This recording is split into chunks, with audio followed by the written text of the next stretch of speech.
Bismillahirrahmanirrahim. Distinguished guests, ladies and gentlemen, my brothers and sisters. My name is Sakina Karmali Ahmed, and it is my pleasure to welcome you all to this exciting event on Ismaili TV, broadcast from the Ismaili Centre, London. The Ismaili Centre London is one of a number of Ismaili centres around the world that reflect the rich architectural heritage of Islam in contemporary buildings that serve a functional purpose. This particular centre in London was opened in 1985 by His Highness the Aga Khan, Imam of the Shia Ismaili Muslims and then Prime Minister of the United Kingdom, the late Baroness Margaret Thatcher. The Ismaili centres are places of congregational prayer for Ismaili Muslims, as well as serving as places for dialogue and learning. The Ismaili Centre London regularly hosts a wide variety of events and cultural programmes that bring together people from different communities with a view to promoting thought, knowledge and awareness about a wide range of subjects relevant to a thriving civil society. His Highness the Aga Khan is spiritual leader and the 49th hereditary Imam of the Shia Ismaili Muslims. In direct linear descent from the Prophet Muhammad, may peace be upon him. His Highness is also the founding chairman of the Aga Khan Development Network, which is made up of agencies that are private, international, non-denominational development organizations. These agencies work in synergy to improve the welfare and prospects of people living in the developing world, particularly across Asia and Africa. Ismailis have enjoyed a well-established presence in the UK for many decades, particularly since the 1970s. The community in the UK and Europe represents a diverse cultural heritage, predominantly from East Africa and the Indian subcontinent, and increasingly from Central Asia, Iran, and the Middle East. Tonight's event will be a conversation between short story writer Dr. Mohamed Keshavjee, a lawyer and mediator, and East African Swahili playwright Dr. Farouk Topan, a lecturer and researcher. Both of them are from East Africa and lived there during the 1960s. Over the course of their conversation, they will capture, through popular fiction and anecdotes, the existential realities of the South Asian community in Africa during the 20th century. Our principal narrator, Dr. Mohamed Keshavjee, is an international cross-cultural specialist in mediation with law degrees from Gray's in London, Queen's University, Canada, and the School of Oriental and African Studies, London University. He has training certificates in mediation from Harvard Law School, Cambridge, Massachusetts, the Berghoff Foundation of Berlin, and the Child Focus of Brussels.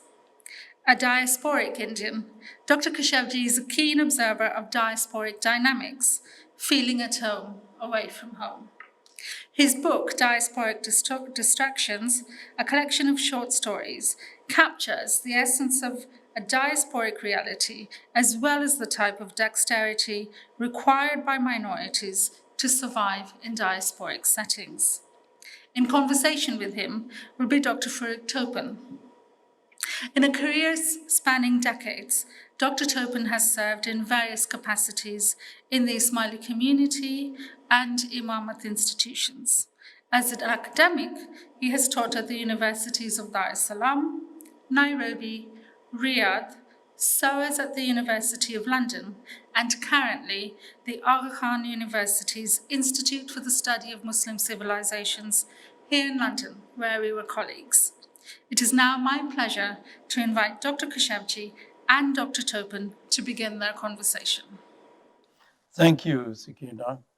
And Mohamed, may I say it's a pleasure to be in conversation with you. Thank you, Farouk. Same here. Thank you. Now, the title of this conversation is Winds of Change. And the word winds of change, or the phrase winds of change, derives from Harold Macmillan's speech, who was then Prime Minister, in Cape Town, 1970, February. And in that speech, Macmillan was looking at, if you like, the canvas of Africa and the events that were taking place. Ghana had been independent in 1957, and what was to come. And in that speech, he highlighted two aspects, so to speak. One is that decolonization of African countries, which, of course, from his point of view, he felt would be smooth. The second point was that he felt that these countries, at that time, if you remember, there was the Cold War going on. You had the Eastern Bloc, and you held the Commonwealth of Nations and USA and other Western countries. And his anxiety was that perhaps these new nations, one or two, might stray to the other camp. And that was his sort of anxiety. Now we saw when independence came in Kenya and then Tanzania and other East African countries, you had both these playing out in a way. You had Kenya, which was liberal, which adopted Western democracy. You have Tanzania, which then became socialist and Nyerere introduced Ujamaa, etc. But when I read your book, what I found interesting is that this becomes like an umbrella through which you position your stories. So you are from South Africa. May I request you then first to begin by saying where was South Africa positioned in this? Because your book has stories from South Africa as such. Thank you, Farouk. I think you've encapsulated it so well. Harold Macmillan gave the speech in Cape Town, I think it was on the 3rd of February 1960. Right. And interestingly enough, he was supposed to have spoken on this in Ghana. I think the first time he spoke on it was in Accra, but he didn't seem to have such a great take, as it were. I think the interesting dimension that you mentioned within the context of which I have situated these stories is one more dimension, and that was the South African dimension. Right. Because ironically, Macmillan gave the speech in Cape Town trying to tell the apartheid government, hey, there's a wind of change that is blowing out there. Do you guys even know about it? And South Africa took a position of leveraging its own political situation by saying to the British and the Americans and to the world that, look, there is this great struggle between the free world and the world of socialism. And that South Africa represents for them a bastion against Africa going communist completely. Right. So it positioned itself by saying, we are the great upholder of freedom in Africa. So if the West backs South Africa, then even though it's an apartheid regime, they will be protecting Africa from going right into one of these ideological camps where the rest of the Western world didn't want it to go. No. So it positioned itself that way, and funny enough, it got fuel for that last lap of colonialism in the form of apartheid for another 30 years. Right. So that's the background. So that's where some of the South African stories come in. Yes, but when you look at these stories themselves, you find that you are writing about ordinary people who are battling against this system, this very, very drastic system, which categorizes people according to their color. And there is so much. I think you wrote somewhere that apartheid, in the end, it imploded because of the heavy absurdities which it was carrying, as it were. I'm not quoting it perfectly, but you could. And therefore you get this situation where you see the humor in this people, in their reactions, the way that they're going about their business, and the sheer silliness, if I may put it that way, of these categories. And there is one very delightful story about a ghost. And would you like to narrate it? Because I think the ghost here represents a being who transcends these four categories, as it were, and makes mockery of these four categories, as it were. It's the story, ghostly business, Farouk. In South Africa at that time, you had apartheid at its apogee. And there were about 148 laws in the country, which were quite draconian, but very much passed by parliament. They were legal laws. They were lacking in morality and at times even in sense. And this is a situation of ghostly business where this is partly true. There was a white family that were ridden with a ghost in their home. And it was a very intransigent ghost. It wouldn't leave. And finally, the only person who could help them was a Muslim barber who used to also exorcise jinns. Right. And so they got hold of him and they said, look, can you help us? We've got this ghost, and every evening in our home, our teacups rattle, and at night our lights go on and off.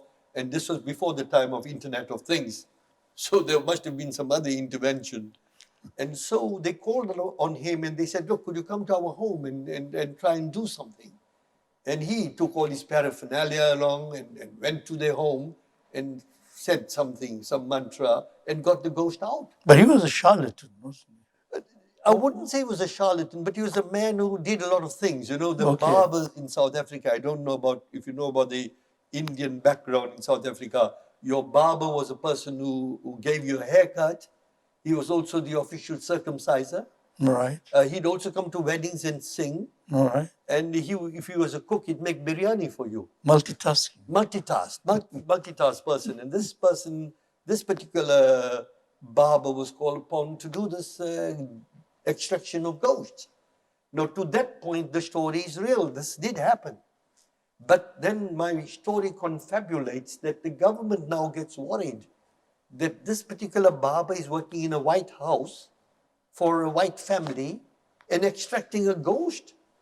I mean, what gives him the right to evict a ghost from a home? He's taking over the government's powers. Right. And so now the question is that if they're going to prosecute him, they're going to find out that he worked outside the law. Right. The law that says you can't work with white people in the white homes. But secondly, the ghost, I mean, he's evicting a white ghost. Does an Indian, a non-white, have the authority to do what he did? He's usurping the government's authority. So now he carries on working for a while because he becomes very popular. But after a while, they get a little nervous and they say, how do we stop this guy? And so when they stop him, he begins to get a little clever and he tells them, well, look, you know, you are trying to get people categorized and thrown out of particular residential areas. He says, you have the legal authority, but I have a power you guys don't have. What I'll do is I'll bring all those ghosts back.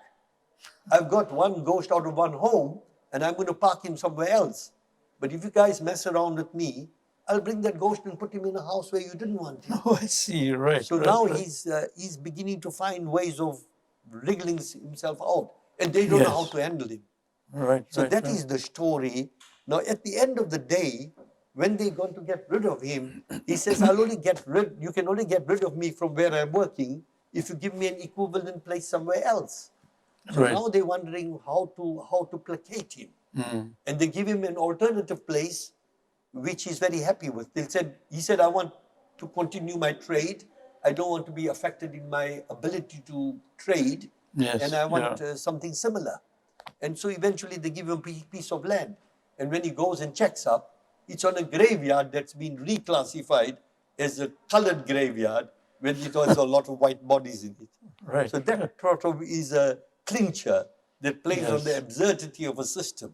Indeed. That went legally all the way right, but eventually it's crazy. It gives this guy a prime place in a cemetery, and he's happy in one way. He'll have a job for life because there'll be a lot of ghosts around. Indeed. So that's what I pick out in the story. Yes, to me, I found it very interesting in the sense that the way you have crafted it, that you had then the groups intermingled.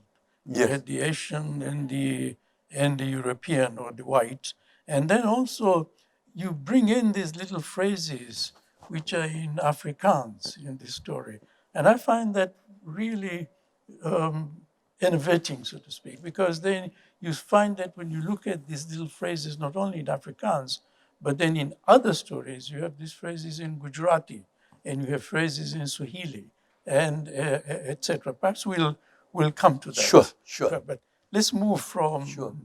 South Africa. Let's go to Nairobi. Now, as Sakina said, we both have lived in Nairobi. I've been there. I lived there in the early 1960s. And of course, it was a place at that time which was experiencing a lot of urbanization. I mean, with independence came the boom, if you like, of city life, cities and city life. And you have people coming from other places. Now, for Nairobi in particular, particularly in terms of your story, there are two groups who have come into Nairobi. You have the expatriates, because at the time there were expatriate companies, etc. And you have this, I think he's from Sweden, right? This man who comes into Nairobi, very principled. And of course, he wanted to uphold his, I was almost going to say righteousness, but his way of looking at things. Sure, if you sure. like, okay. And then you also have these boys from the villages or the nearby smaller towns who come in. And of course, there is a subculture created. Yes. And in that subculture, you have its own rules and regulations. Absolutely. And then this subculture then affects people who are working, ordinary people, as it were. And there's a delightful story, I think you call it Friday Night Blues. That's it, yes. Yeah, where you have this Swedish gentleman who wants to go to cinema, and he wants to get his car sort of parked. He sees a spot where he wants to park his car, but then this little boy comes out and waves him into that very spot where he was going to park his car anyway. Yes. Okay, he gets out, and the little boy said, some money, of course. Yes. And this gentleman says, no, why should he pay? So now, what were you portraying there? You know, Farouk, the 60s, 63, 64, 65, you're right, there was a urban influx. Yes. Because everybody said independence, we go to the city, and I think there was an expectation that independence meant you're going to get a job, you're going to have a lot of money, you're going to get a car. So there was a crisis of expectation. Yes. And certainly also, as more people came to the city with the influx controls having been loosened up, there were going to be jobs in the city.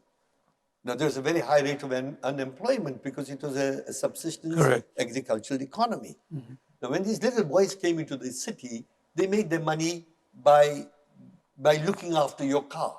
When they showed you the parking meter, parking bay, they were trying to tell you that, look, I've showed you where to park your car. You can go in the cinema, enjoy yourself. And when you come out, there'll be no problem. Now, they normally wanted just about 2 shillings. They would say, hi, boss, lovely car, boss. What about the mem sahib? Has she not come? Are you going alone to the cinema? Don't worry, boss, we'll look after your car. Now, this self-righteous Swedish guy thought, well, why should I worry about it? There's a rule of law here. Why should anybody touch my car?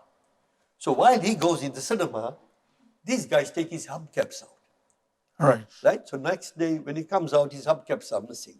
Now, instead of paying him 2 shillings, they will now have to go and look for their hubcaps, because there's another market in Nairobi called Grogan Road, where all these hubcaps end up in that road. And the next day, he could go there and buy his same hubcaps back. Yes. And that would now cost him 20 shillings. So he's now Right. out of pocket by 18 shillings. Right. All right? For not giving the 2 shillings. Now, what happened over a period of time, people became very clever. Because every time they went to the police and said, our hubcaps are stolen, the police would say, well, look, we are dealing with other bigger crimes. So sort yourself out.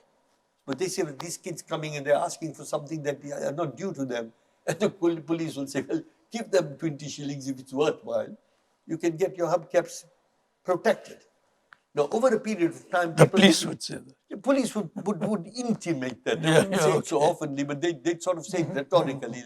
They'd say, Bwana, like, police are busy and all that, and these guys, they got no job. They go to make a living. What do they do? They'd raise these questions, as it were. So over a period of time, people became very smart. They said, well, let's pay these boys. Right. If we pay them, at least we don't have to go and worry about buying our own hubcaps back. It's very cheap. So then the market dried up after a while. Because Grogan Road no longer had hubcaps. Right.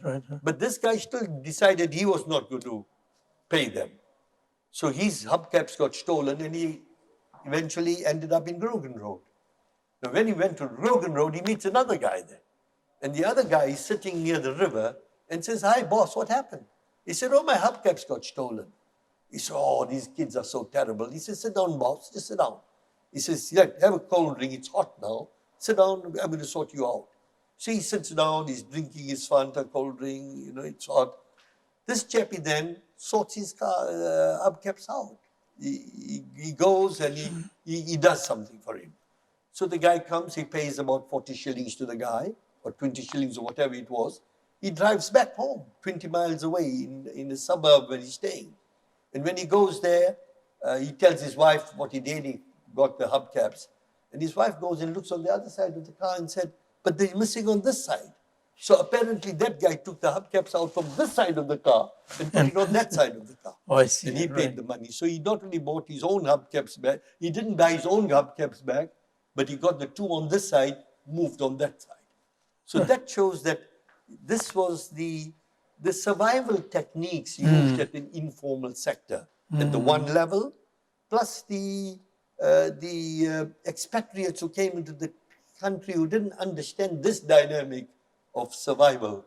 And thirdly, Grogan Road was where everything happened. It was the informal sector on the margins of Nairobi, where you got anything that was contraband, you could buy it back. You could buy your own hubcaps back. There was so many industries taking place there.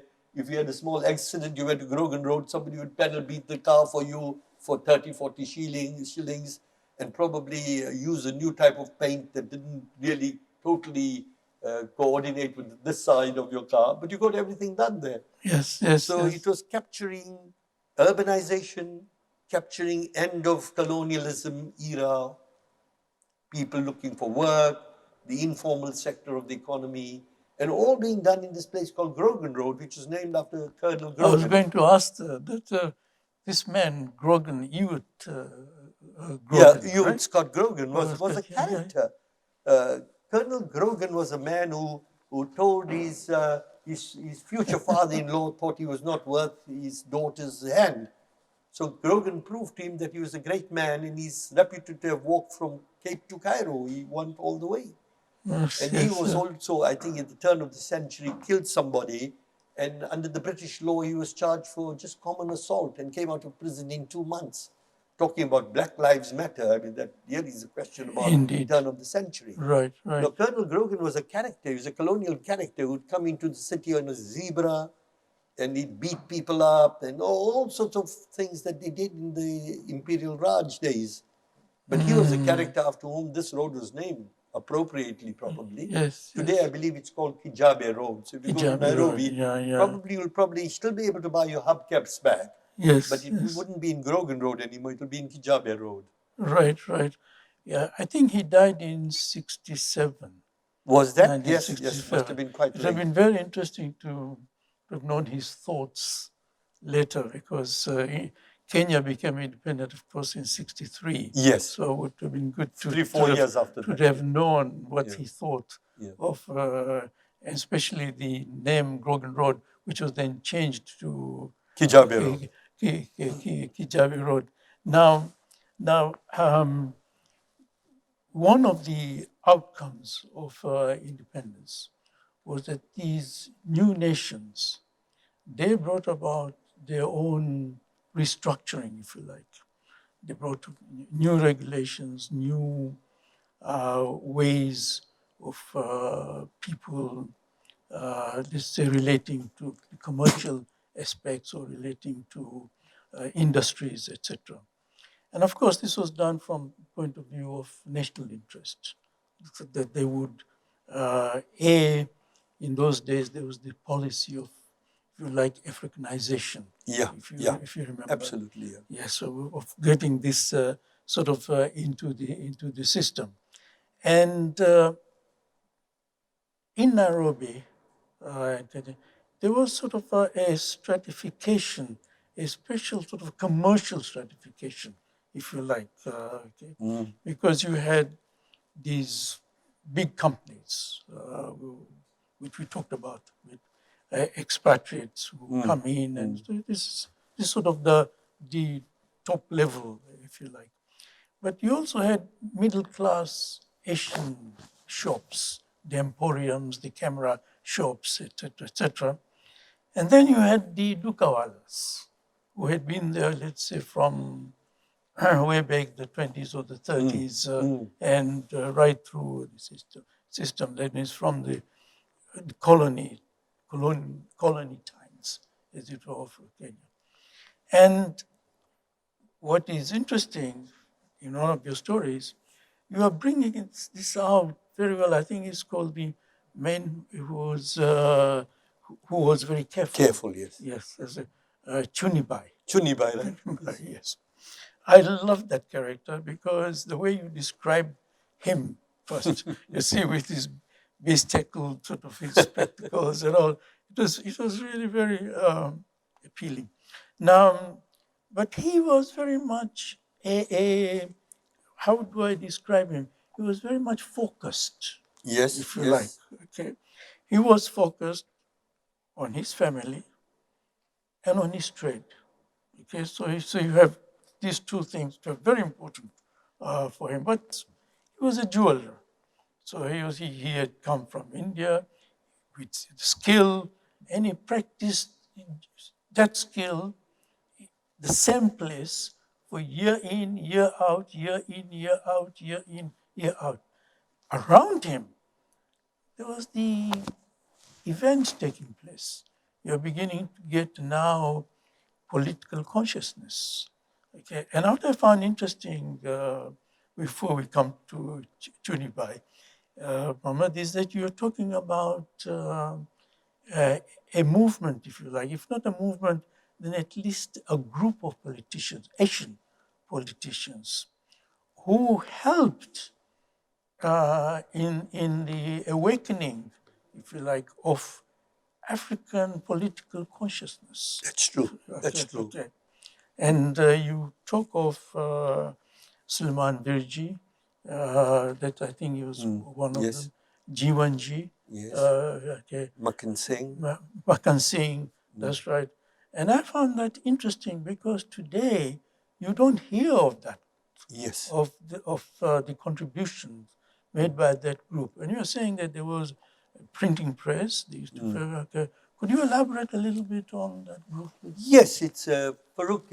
I was trying to capture in that story that the Asian trader in East Africa was, I think, Yash Tandon may have referred to the Indians in Africa or in East Africa as the stepchildren of the colonial empire.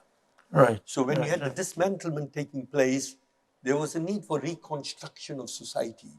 Yes. No longer on the colonial stratified basis. No. But now, post-independence, you have probably the ideological fight of how do you do that, whether it's socialism or it's capitalism, and how do people renegotiate the relationships within the community or within the nation state. Yeah. And I think what I was trying to capture here, that in the 30s, certainly 30s and very much in the 40s, you had the igniting of the African political consciousness taking place through a select group of Indian business people. Jivanji was a Bora. Yes. Sulman Virji was an Ismaili. Ismaili. Makhan Singh was Sikh. Manilal Ambalal Desai was a Hindu. Pio Gama Pinto was a Goan. Pinto, yes. So you had in East Africa that contribution by the Asians towards political consciousness, but it wasn't a major movement like you saw in South Africa because of Right. Mahatma Gandhi. But in East Africa, it was still there. Right. And you're also finding at the same time an East African presence of a larger group that is apolitical in a way. Chunibai is apolitical because he's only interested in his jewelry shop. His whole universe is his jewelry shop. He's heard about these things happening, but he's more interested about those Indians who are going to, Asians who are going to come to him and talk about what type of dagino they want, what type of jewelry they want. Yes, yes. And normally it will be melting grandmother's jewelry, bangles into making new modern bangles, and all those type of things. So Chunibai is quite comfortable in his trade, and up to 1950s, he's quite secure. There's no problem. And even at the type of independence, he doesn't know whether he's going to be in India or in England or in Africa. And the normal story was the Indians have their tan, man, and dhan in three different parts of the world. Right. Their mind is in one country, their wealth is in another country, and the life is in a third country, or their business is in a third country. So Chunibai is, what I wanted to bring out there is the fact that there was an Indian contribution beyond the Dukawala trade. Right, right. Then there was the Indian problem at the Dukawala level. Yes. And then the third element is that the commodification of citizenship was at one time, it was going to be very much on the constitutional lines, but then it goes a little bit off the constitutional lines when ideology kicks in. And so then citizenship is not easily obtainable. And so to get your citizenship, then you have to make sure that your file moves from one level to another, depending on how much money you give out. Yes. So you find that dimension coming in. Yes. And Chunibai is caught in that whole process. Indeed. And when Chunibai, the whole question is that Chunibai has a friend, I think Damodar Bai, who tells him that, look, if you get the right context, you're going to get your papers. Yes. Now, Chunibai's group, as it were, I think they were caught up, if I may say that, in this change. Yes, in the transition. In the transition, and they had to negotiate with that transition. Yes. Now, from Chunibai's point of view, there were two things which were important to him. The trade license, so that he could operate every year. Yes. And then when it became becoming obvious that, look, he is not a Kenyan citizen. He is a citizen of another, he was British. Yes. Now, should he now have citizenship? Because then he would lock in that guarantee that he could continue trading as a citizen of the country. And that's where then he begins to think about his citizenship, as you said, and how his file now could progress. Absolutely. Absolutely. So Chunibai is caught in the transition, the 2-year transition. Yes. And remember, the 2-year transition coincided with another big event in East Africa at the time.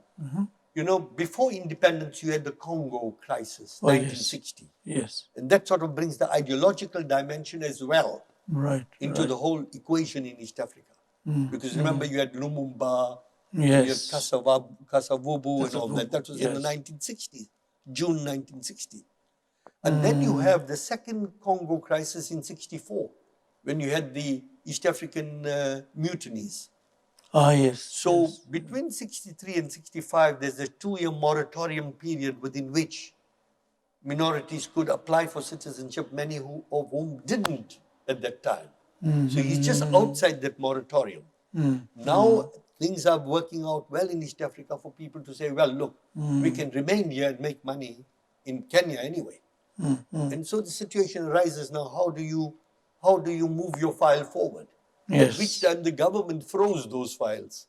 They said, we won't give anybody any citizenship. We'll wait now. We've got a big process ahead. I myself was caught in that process. I wasn't East African. I was from South Africa. But our file also got stuck as a result.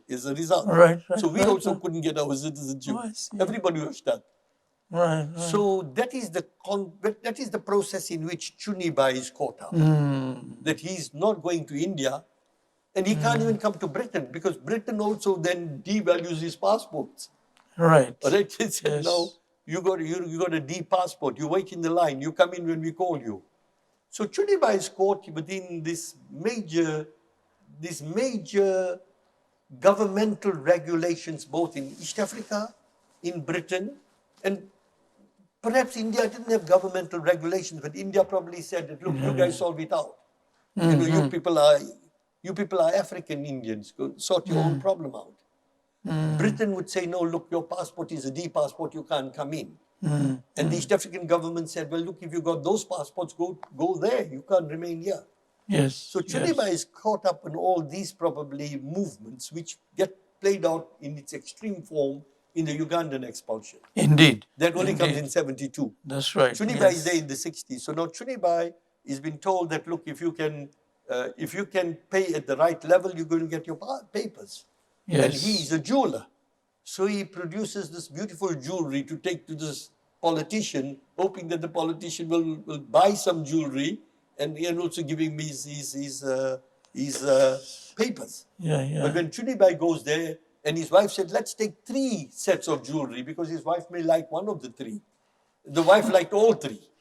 And so the politician tells his wife, don't worry, you can have all 3.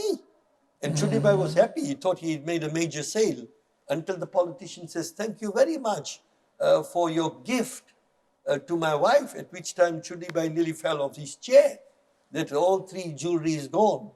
And when he comes back and tells Damodarbai says, mithai khavrao, sara samacharapo, means tell me to eat sweets, that you got some good news. And his friend says, citizen melu, in Gujarati, citizen melu. And he said, kya citizen? Ako dagina hai logyo. Forget citizenship, all the jewelry is gone. Right. So that captures the whole essence of the existential angst that Chunibai is going through.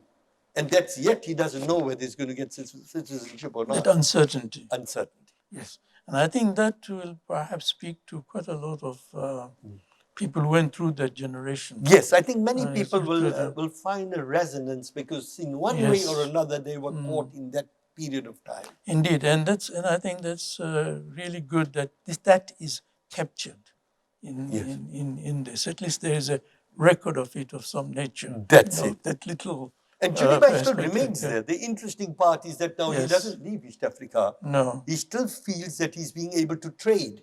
Yes. So he's got to find new ways of negotiating to yet get his papers, while his children are probably studying in India or in America or England or whatever it is. Yes. So that period of time, you'll come across families who will say, look, we were still managing, we need to negotiate, we didn't know whether we'll get our British quota opens up. So all those are playing out. Yes, indeed. Let's move now to another area of an independent nation, and that is, if we take a nation, East African nation, I think there were 2 aspects that the important for peaceful coexistence, so to speak. Yes.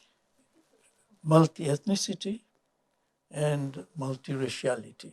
So a nation is multi-ethnic, it's also multi-racial, right? Now, and of course, in a multiracial situation, the 2 come together, because you could have somebody from one ethnicity engaging, let's say, on a romantic level with another person from another racial group. So it crosses even that ethnicity, but it becomes then interracial. That's it. So you have that aspect as well. And I was reading this story this morning, and I thought, wow, this has really brought out something for me, that a little analysis, and that is when you looked at what happened historically, I think in Kenya, for instance, you had the powers, the authorities, very much looking after, or rather they catered for, to solve the multi-ethnic problems. So you have a list of tribes, yes, as yes. it were. Okay. But the multiracial issue, I think, was left for itself to sort of sort itself out, Yes. as it were. Now, this little story, if I may say, It's called Romance in a Cruel in a World. cruel world. Yes. Yes, it's hilarious because you have here three characters: a female, a male, both Asian, Yes. and you have another who is African. Yes. Lammy, I think. Lammy, yes. Okay. And you had a sort of a misunderstanding of Yes. sorts, Yes. sort of emerging Yes. in this relationship, but not just in itself, Yeah. but placing that in a wider context of what the Asians hold most precious, and that is the family and traditions. Yes. So you have. Can you tell us the story, because you're a good Yes. storyteller? In fact, Farouk, thank you. You brought a dimension that when I wrote the story, I was not really conscious of, but it just shows that a book really speaks to people at so many different levels after Right. it's written. The question is that the multi-ethnicity versus the multiracial dimension. Right. Normally, the two would coexist. Yes. But here you got multi-ethnicity looked out quite well because everybody was categorized in tribes. Yes. But the Asians only became a tribe recently. Recently, yeah. Very recent years. So that creates its The own 43rd or the complications. 44th. So that's very interesting. I mean, I was going to write a short story on that, which is going to also be hilarious. Okay. The point here is that this is now 1960s, early 1970s, and you've got this Asian girl who falls in love with an African guy. And you find that there is negotiation all the time because she's got a friend at university with her called Dinesh, who's a very funny character. Dinesh is hilarious. He's full of life. And he's very accommodative too. So what he does is he's got a scooter and he picks Jenny up in a scooter and takes her to the university where she can meet her boyfriend. Yes. Now that Dinesh facilitates this because the mother thinks Dinesh is her boyfriend and starts treating Dinesh with all sorts of protocol and respect, thinking he's going to be a future son-in-law. And Dinesh doesn't mind all this because he gets a free shirt on Eid or something, on high days, on holidays, and his Sunday meal is at their home and everything is okay. Until Dinesh gets a little worried that if something goes wrong, he may end up having to marry Jenny, and he doesn't know how that's going to pan out. Yes, yes. So yes. eventually, while he doesn't mind facilitating this whole process, he's a little worried. And when he's a little worried, he decides to tell Jenny's mother that he's not going to marry her. It's very interesting. I do not know where he gets all this courage from. Right. Now, meanwhile, there's a busybody in the gated community who comes from the community and he's watching all this. And he's going to tell all the people in the gated community and the people he meets at night at places of worship and all that, that he knows what's happening. That Dinesh and Jenny are going around, that they're boyfriend and girlfriend. So he's watching all these movements. But now Jenny has got her main subterfuge all out of the window when Dinesh tells her mother. So now she's wondering, now how is this all going to happen? And Lemmy has his own difficulties because he's marrying across the country. Yes, yes. And now this yes. is not only what happens across the racial divide, it could happen in interreligious marriages. Yes. It could happen between a Hindu and a Muslim marriage. Right. It could also happen if somebody that's not from your same caste or somebody from your same class. And so the whole notion of marrying across divides is a very complex issue. It's not an easy issue. And there's negotiation taking place all the time. And so how does Jenny deal with this once her umbrella is gone? Right. How does Dinesh deal with it when he has to go and tell her mother And how does the mother deal with the fact that this potential future son-in-law she thought was going to be able Suitable, to, yeah. I mean, how did she accept that? So you're finding tension at various levels. Now, this is not only true with the Asians in East Africa. If you look at that film in which Sidney Poitier took place, Guess Who's Coming to Dinner? Oh, yes, And funny enough, I just saw it again 2 weeks ago. And there was it, Spencer Tracy talking to this girl about the complexities of interracial marriages that they'll have to deal with, which would even take 50 years. And funny Right. enough, 50 years later, those They've come complexities in. haven't ironed out. Yeah, indeed. And I think Indeed. Mira Nair brings this out in a beautiful film called Mississippi Masala with Denzel Washington, about this girl then who goes to, leaves Uganda, ends up in America, and wants to get married across the racial divide. So it's not easy, it's not issues that communities are able to grapple with. They deal with it, and these are some of these issues that go right to the heart of the liberal conscience. So Right. that is what I was trying to pull out in there. Well, thank you, Mohammed. I think we are approaching our time, Yes, the yes. end. So may I just go very quickly to the last last story, yeah. last story.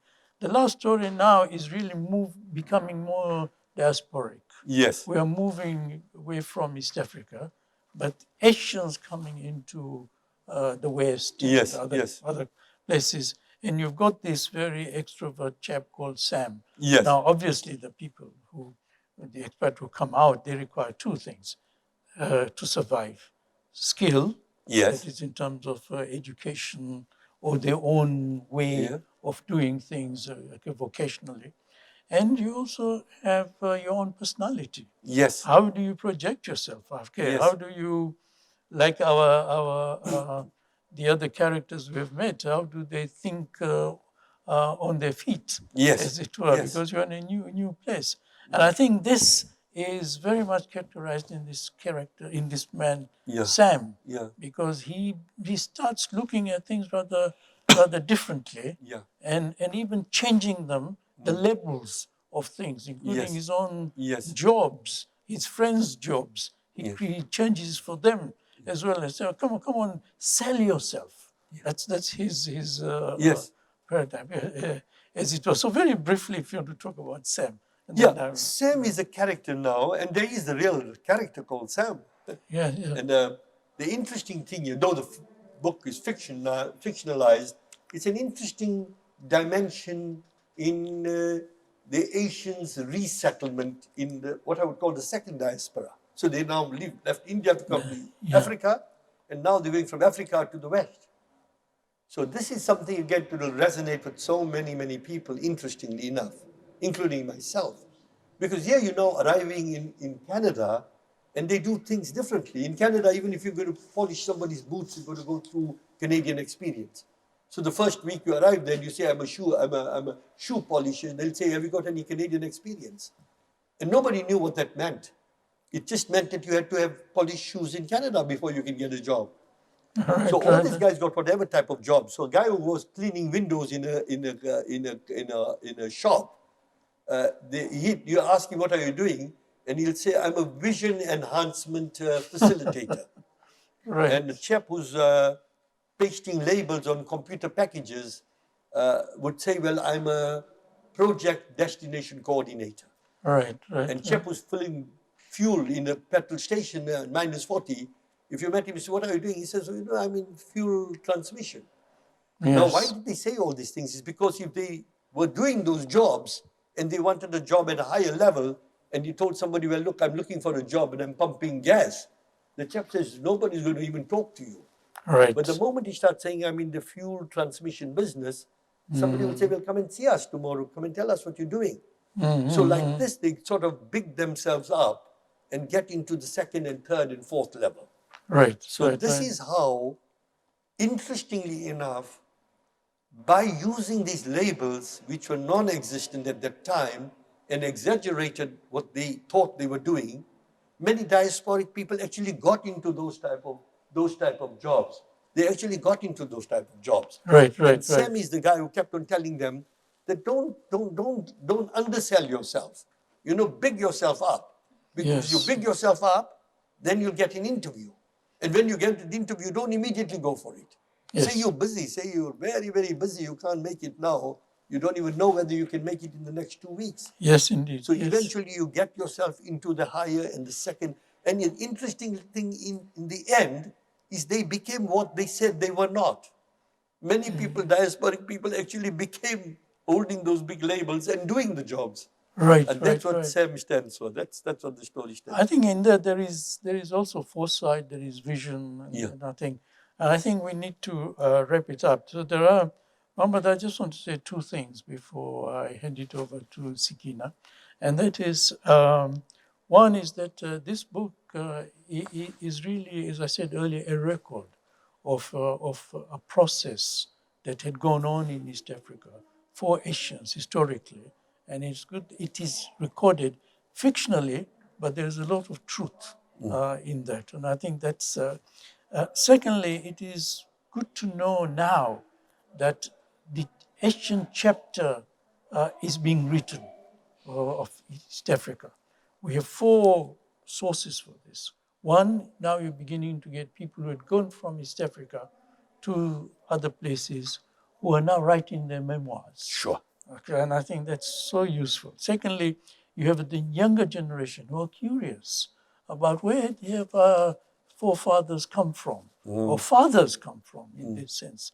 And thirdly, you have academic now studies on Asians, the culture, etc., which was used to be there in Africa. And finally, you have this, which is your book, where now fiction is actually telling the story of what happened. So may I end with this cover? Oh, well. I think this is a wonderful cover because it has movement in it, through the matatu and the scooter. You have all the characters who are sort of here. You have human as well as ghost in this, and of course you have the multicultural and the multi-ethnic also in here. So I think this is where I will end. Thank you so much. You And I just wanted to mention, thank you, Farouk. They say don't judge a book by its cover. But when this book was being published, I sat with the cover designer. One was an Asian, Al-Nur Nathani, and the other one was a Chinese woman called Yuan Zhuang. Right. And she said, what do you mean by a matatu? And I explained to her what a matatu was. She said, but where does the word come from? And then she said, why is one wheel missing? She saw the picture and she said, but how can one wheel be missing? Won't people die in a matatu? So eventually I said, no, it's crazy. That's how the matatu bus operates. They have accidents, they kill people on the way, but everybody jumps on the thing. They bring in a goat and they bring in a chicken and you'll be sitting there. And I think Shiva Naipal covers this beautifully in his North of South. He describes a beautiful matatu. And I thought that it's ambulatory. It's work in progress. People's life stories are all on a matatu. They're moving and they're going to tell it to each other as they go on their rides, as they go on their scooters, as they go on their buses. Indeed. So I think you're quite right that the cover does capture what I think the stories are all about. Well, thank you very much. Thank you, Farouk. Thank you, Sikina.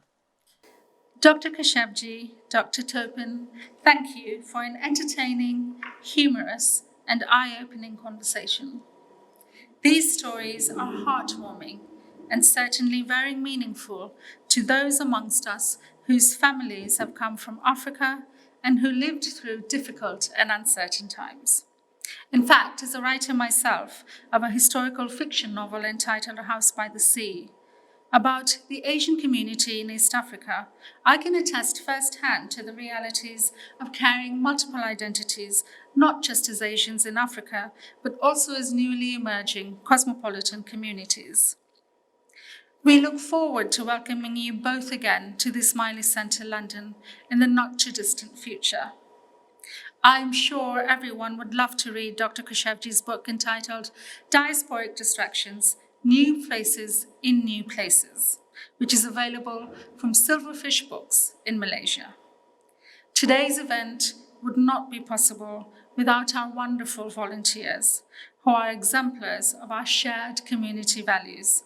We would like to express our heartfelt thanks to all of them. Finally, thank you to our global audience for joining us. We look forward to welcoming you again to another Ismaili Centre event in the near future.